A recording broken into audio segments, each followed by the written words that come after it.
దాదాపు 6.5-7 లక్షల మంది దివ్యాంగులు ఉన్నారు. వారికి కాంగ్రెస్ పార్టీ చాలా వాగ్దానాలు 100 రోజుల్లోనే 6,000 పెన్షన్ అని చెప్పింది. అట్లాగే ఆర్టీసీలో ఉచిత ప్రయాణం కల్పిస్తామని చెప్పి హామీ ఇచ్చింది. అట్లాగే బ్యాక్లాగ్ పోస్టుల విషయంలో కానీ, చదువుల విషయంలో కానీ చాలా వాగ్దానాలు వారి అభయహస్తం మేనిఫెస్టోలో చాలా వివరంగా ఇచ్చారు. అవన్నీ కూడా ఇవాళ మా సోదరుల దగ్గర చాలా వివరంగా వారి ఫోన్లలో వారి మనసుల్లో ముద్రించుకొని పోయి ఇవాళ నిజానికి శారీరకంగా తెల్లారి లేస్తే అవస్థలు పడే దివ్యాంగులు వారు కోరుతున్నది ప్రత్యేకంగా కొత్తగా ఏమీ లేదు. కాంగ్రెస్ ఇచ్చిన హామీలు నిలబెట్టుకోవాలని, కాంగ్రెస్ పార్టీగా ఇచ్చిన హామీలు వెంటనే అమలు చేయాలని వారి వాళ్ళ అసెంబ్లీలోకి నిజానికి రావాలని ప్రయత్నం చేశారు.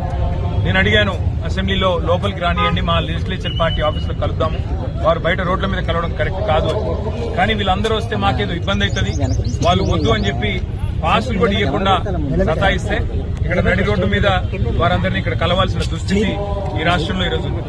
దివ్యాంగుల గురించి ఆనాడు కల్లబొల్లి కబుర్లు చెప్పి ఓట్లు పొంది ఇవాళ గద్దెనెక్కిన కాంగ్రెస్ పార్టీని మేము ఈ బడ్జెట్ సెషన్లో శాసనసభలో కూడా నిలదీస్తాము, అడుగుతాం. 6,000 పెన్షన్ ఎందుకు ఇంకా ఇవ్వట్లేదు? పక్క రాష్ట్రంలో 6,000 పెన్షన్ ఇస్తున్నారు. మరి మీరు గద్దెనెక్కిన 3వ బడ్జెట్ ఇది, అంటే 60% సమయం అయిపోయిన తర్వాత కూడా ఎందుకు ఇంకా డబ్బులు కేటాయించట్లేదు? నిలదీస్తాము. దాంతో పాటు దివ్యాంగుల గతంలో మేము డబుల్ బెడ్రూమ్ ఇల్లు ఇచ్చి ఆదుకునే ప్రయత్నం చేశాము. ప్రతి దానిలో కోటా పెట్టి వారిని ఆదుకునే ప్రయత్నం చేశాము. భవిష్యత్తులో ఇంకా ఎక్కువ చేస్తాము. కానీ ఈ రోజు ఈ ప్రభుత్వాన్ని మాత్రం వారికి ఇచ్చిన హామీలు, ముఖ్యంగా దివ్యాంగ సోదరులకు సోదరీమణులకు ఇచ్చిన హామీలు అమలు చేసేదాకా వదిలిపెట్టం. రేపు ఇందిరా పార్క్ దగ్గర కూడా వారు రిలే నిరాహార దీక్షలకు పిలుపునిచ్చారు.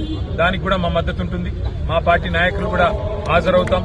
తప్పకుండా దాన్ని కూడా మరి విజయవంతం చేయాల్సిందిగా రాష్ట్రంలోని దివ్యాంగ సోదరులకు కూడా విజ్ఞప్తి చేస్తూ ప్రభుత్వం వెంటనే కళ్లు తెరిచి మరి ముందుకు వచ్చి వారికి ఇచ్చిన హామీలు అమలు చేయాలని చెప్పి డిమాండ్ చేస్తాం.